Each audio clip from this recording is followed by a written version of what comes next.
Welcome to my ISKCON Mayapur blog. So ফার্স্টে আমরা ISKCON মন্দিরে এন্ট্রি নিলাম, দেন আস্তে আস্তে দেখো চারিপাশটা এত সুন্দর লাগছে। মন্দিরগুলো দূর থেকে কভার আপ করলাম। তারপরে আস্তে আস্তে আমরা কিছুটা এগিয়ে যাওয়ার পরে দেখো এখানে অনেক গরুর গাড়ি যাচ্ছিল। এত ভালো লাগছিল দেখতে, সে গ্রাম গ্রাম একটা ফিল হচ্ছিল। তারপরে ভেতরে অনেকগুলো রিসর্টস ছিল, তো সেগুলোর ছবি তুললাম, ভিডিও নিলাম। আস্তে আস্তে আমি কিছুটা এগিয়ে যাওয়ার পর আমার হাজব্যান্ড এলো, ও আমার সঙ্গে সঙ্গে হাঁটছিল। দেন তারপরে আস্তে আস্তে কটেজগুলো দেখতে দেখতে একটা নদীর মানে ছোট্ট নদীর মতনই বলতে পারো, তার ধার দিয়ে হেঁটে হেঁটে যাওয়ার পরে আমি পেছন থেকে বলছিলাম, অ্যাকচুয়ালি আমার ভিডিও করে দিচ্ছিল, তো আমি বলছিলাম এভাবে নাও ওইভাবে নাও।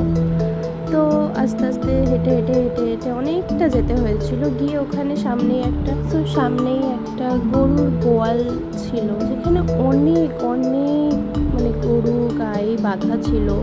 তো ওখানেই আমরা সবাই হেঁটে হেঁটে যাচ্ছিলাম। এই যে আমার সামনে মা আর ও আমার ভাবি, ও হেঁটে হেঁটে দুজনে মিলে হেঁটে হেঁটে যাচ্ছে। অ্যান্ড এই যে আমরা ঢুকে গেলাম সেই গোয়াল ঘরে। তো এত গরু এত গাই মানে গৌ মাতারা সব ওখানে ছিল। মানে আমি তো একটু ভয়ে ভয়েই পাচ্ছিলাম, তাও বলছিল বলে একটু হাত দাও, হ্যাঁ কিছু করবে না কিছু করবে না। তো আস্তে আস্তে এইভাবে আমরা দেখতে দেখতে মানে শিংগুলো দেখো কত বড় কত লম্বা শিংগুলো। সো মাকে বললাম, মা তুমি এইভাবে একটু ভিডিও করো। সো মাও করলো। দেন আস্তে আস্তে আমরা সবাই মিলে হেঁটে হেঁটে আমরা যেখানে ভোগ খাওয়ানো হয় সেই জায়গাটাতে যাচ্ছিলাম। সো আশেপাশে চারিপাশটা দেখতে দেখতে অনেকটা হেঁটে হেঁটেই যেতে হয়েছিল।